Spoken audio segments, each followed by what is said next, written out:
Patrick McCabe here with a demonstration on my chess GUI I've been writing and processing. It's basically going to be a GUI that runs on my computer for my chess robot. And the purpose of this is basically to be a chess engine that I can communicate with over my serial port.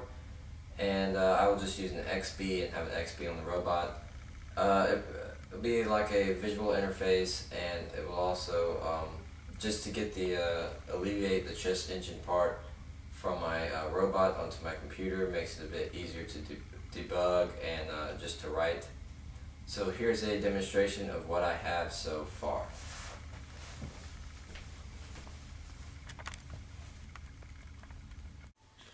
So here's my processing code. I'll scroll through it a bit and show you what's in it, even though I'm sure you kind of seen my other videos. Here at the top is some arrays for scoring each position. I don't actually have scoring implemented yet, so these are just kind of sitting here waiting for me to actually do that. You can see like black, knight, table, that's for the black knight scoring and stuff. Now we get down to the arrays that actually store. Okay, why is my camera bouncing? These actually store the position of each piece. So this is the white knights. Oops, white knights. You can see down here they're 12 and 13.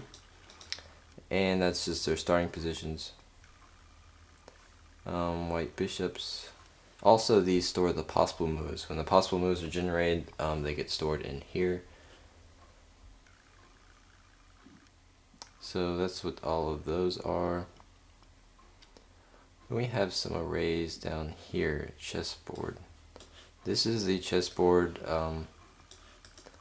with all the pieces in it, and these -1s though are still used for generating moves. So this allows me to relate kind of a pointer here with a pointer in a different array that I showed above that also has the -1s. This one, I don't know what this array is for. I haven't used it yet. Now here's chessboard real. So this is the real chessboard without the -1s. This helps me so when I actually click on the piece, I can quickly relate that pointer with the chessboard here. And so that's what that one's for. Of course, I have to eventually what I call expand the pointer, so it relates to this array and the other arrays, because I have to compensate for all those -1s eventually. This actually is what displays all the pieces. So if the piece is like, for instance, this is a knight. So if the piece, oh sorry, this is not a knight, this is a rook.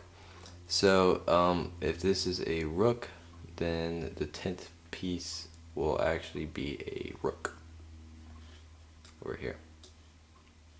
Well, the 10th spot in the array will be a rook, and that's how it displays the board. Move generation offsets. Down here, this is my way of kind of displaying all the available serial ports. And so when you click on one, you can you can just choose one instead of having to hard write in the code what serial port you'll be using. So down here is where you actually this is the mouse pressed function, where you actually choose your serial port, and then it gets on to actually clicking on pieces, and you understand it all by now, hopefully. So I'm just going to go ahead and show you the GUI itself. If I can get this into view. Okay. Okay, that works. So this is what the GUI actually looks like. Down here is where the available serial ports are. So you have to choose one before you can actually start using the program. So I will go ahead and choose this first one. You can see it lights up green.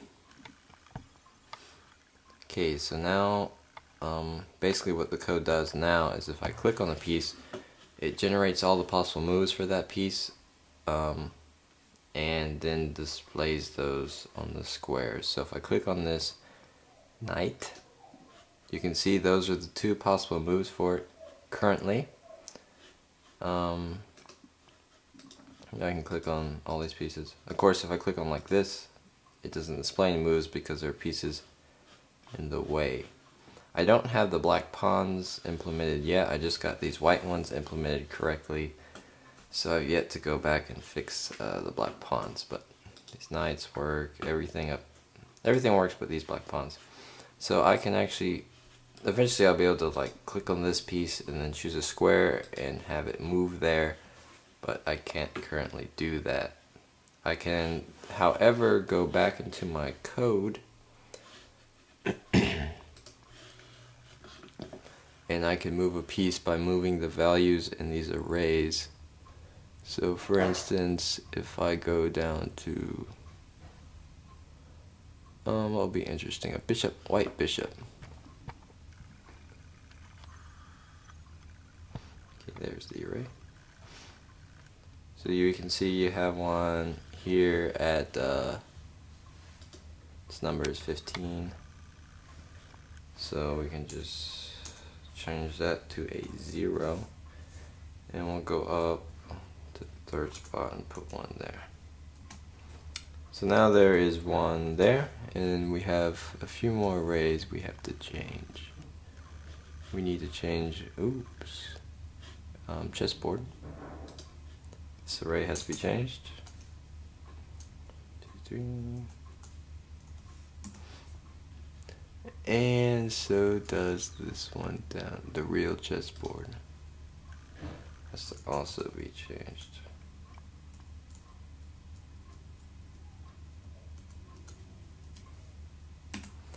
Now we run our code again.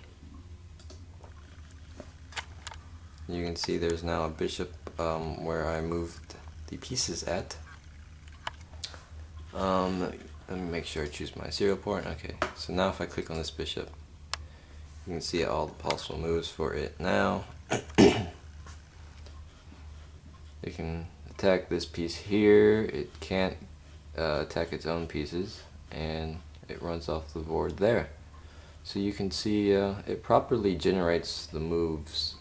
I have to get into generating moves further than one ply or one move ahead. It should, but this is a good way of debugging my code so I can actually get to that point. So that's the demonstration. I could bring all these pieces out and show you how they move, but just trust me, they work. And thanks for watching.